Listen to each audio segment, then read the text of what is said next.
हर साल चैत्र माह के शुक्ल पक्ष की प्रतिपदा तिथि से हिंदू नववर्ष की शुरुआत होती है। इस साल ये तिथि मंगलवार यानी आज के दिन पड़ रही है।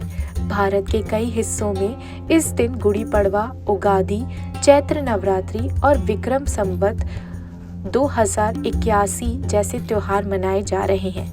ऐसे में अगर आप गुड़ी पड़वा या विक्रम संवत 2081 सेलिब्रेट करते हैं तो आज के दिन आपको कुछ खासियत भी जान लेनी चाहिए। तो चलिए जानते हैं गुड़ी पड़वा उत्सव के बारे में। चैत्र मास की शुक्ल प्रतिपदा तिथि के दिन गुड़ी पड़वा त्योहार मनाया जाता है। इस तिथि से हिंदू वर्ष की शुरुआत होती है। गुड़ी पड़वा चैत्र महीने के पहले दिन मनाते हैं। इसके साथ ही नव वर्ष का शुभारंभ हो जाता है। गुड़ी पड़वा मुख्य रूप से महाराष्ट्र में मनाई जाती है। इस खास अवसर पर मराठी समुदाय के लोग नए कपड़े पहनकर अपने घरों के बाहर समृद्धि के प्रतीक गुड़ी को लगाते हैं और पूजा करने के बाद लोगों के साथ मिलकर इस त्योहार को सेलिब्रेट करते हैं। वहीं पंडित पंकज मेहता जी के अनुसार गुड़ी पड़वा के दिन देवी माँ को खास तौर पर लाल वस्त्र, गुलाब का इत्र और लाल पुष्प अर्पण करने से वह अत्यंत प्रसन्न होती है। तो चलिए इस प्रक्रिया को और भी विस्तार से समझते हैं। हमारे यहाँ 4 नवरात्रियों का विधान है। उसमें चैत्र नवरात्रि की बहुत महिमा है। वो इसलिए भी है क्योंकि हमारा जो वर्ष है वो वर्ष आरंभ इसी नवरात्रि से होता है। शास्त्रों में वर्णन आया है कि महाशक्ति की प्रेरणा से, दिव्य शक्ति की प्रेरणा से, आदि शक्ति की प्रेरणा से ब्रह्मा जी ने इस सृष्टि का कार्य आरंभ किया था। इस दृष्टि से भी ये चैत्र नवरात्रि जो है वो महत्वपूर्ण है। इसलिए भी उपासना की दृष्टि से बहुत ये समय श्रेष्ठ होता है। अपने कल्याण के लिए भी, समाज के कल्याण के लिए भी और राष्ट्र के कल्याण के लिए भी ये इसमें उपासना करना अति महत्वपूर्ण है।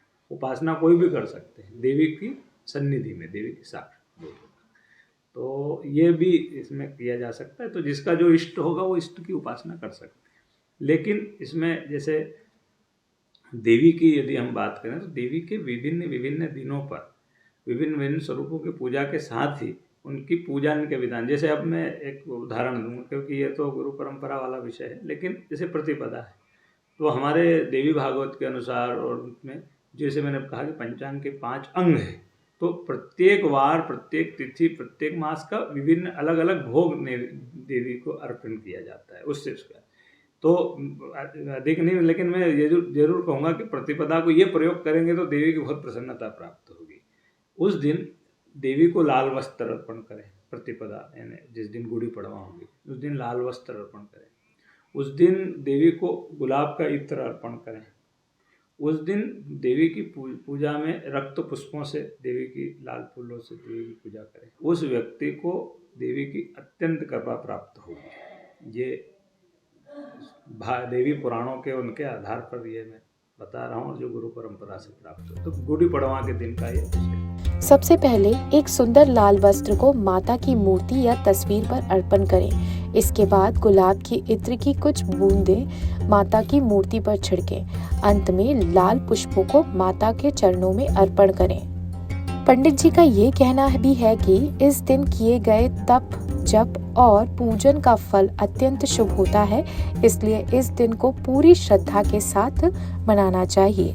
लोकल 18 खरगोन से दीपक पांडे की रिपोर्ट। इस वीडियो में दी गई जानकारी ज्योतिषाचार्य अनुसार है। लोकल 18 इसकी पुष्टि नहीं करता है।